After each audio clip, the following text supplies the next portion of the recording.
இது வந்து சித்திரை பௌர்ணமி அன்னைக்கு என்னோடய ஹஸ்பண்ட் வந்து கேப்சர் பண்ணது. செம்மையா விழுந்திருந்தது ஃபோட்டோவில். எல்லோரும் நிலாச்சோறு சாப்பிட்றதுக்காண்டி ஆற்றுக்கு வந்து எல்லோரும் கிளம்பிட்டு இருந்தாங்க. நான் வந்து ரொம்ப டயர்டாக இருந்ததுனால ஆற்றுக்கு வேணாம் அப்படின்னு சொல்லிட்டு மொட்டை மாடியிலே வச்சு சாப்பிட வந்து பிளான் பண்ணிட்டோம். ஆஃப்டர்நூன் தான் வந்து ஃபிஷ்ஷு, மட்டனு, சிக்கன் எல்லாம் வச்சு சாப்பிட்டனால நைட்டுக்கு வந்து பரோட்டா வேணும் அப்படின்னு சொல்லி கேட்டிருந்தோம். பிகாஸ் பெங்களூரில் நல்ல பரோட்டா கிடைக்கிறதே கஷ்டம். எப்போ நான் அம்மா வீட்டுக்கு வந்தாலும் ஃபஸ்ட்டு கேட்குறேன், எனக்கு பரோட்டாவே முன்னாடி பிடிக்கவே பிடிக்காது. பட் பெங்களூர் போனதுக்கப்புறம் இப்போலாம் பரோட்டா தேடி தேடி சாப்பிட்ற மாதிரி இருந்தது. ஸோ அதனால் நைட்டுக்கு பரோட்டா தான் வாங்கியிருந்தோம். மீன்வேல் வந்து ஆற்றுல வந்து சூப்பராக வந்து வெடியெல்லாம் போட்டுட்டு இருந்தாங்க. பாப்பா அதை பார்த்துட்டு கொஞ்சம் அரை இட்லி கிட்ட வந்து சாப்பிட்டா. நாங்களும் எவ்வளவோ ட்ரை பண்ணோம், சாப்பிடல. சரி நீ சாப்பிட்லன்னா பரவாயில்ல, எங்களுக்கு பசிக்குது அப்படின்னு சொல்லிக்கிட்டு நாங்கள் சாப்பிட்றதுக்கு வந்து உட்காந்தாச்சு. ஒரு நல்ல மீல்.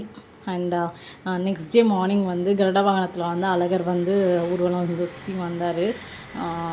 எங்கள் அம்மா வந்து குட்டியாக வந்து பூஜையெல்லாம் வந்து பண்ணிகிட்டு இருந்தாங்க. நெக்ஸ்ட் டே வந்து நாங்கள் மதுரை கிளம்பிட்டோம்.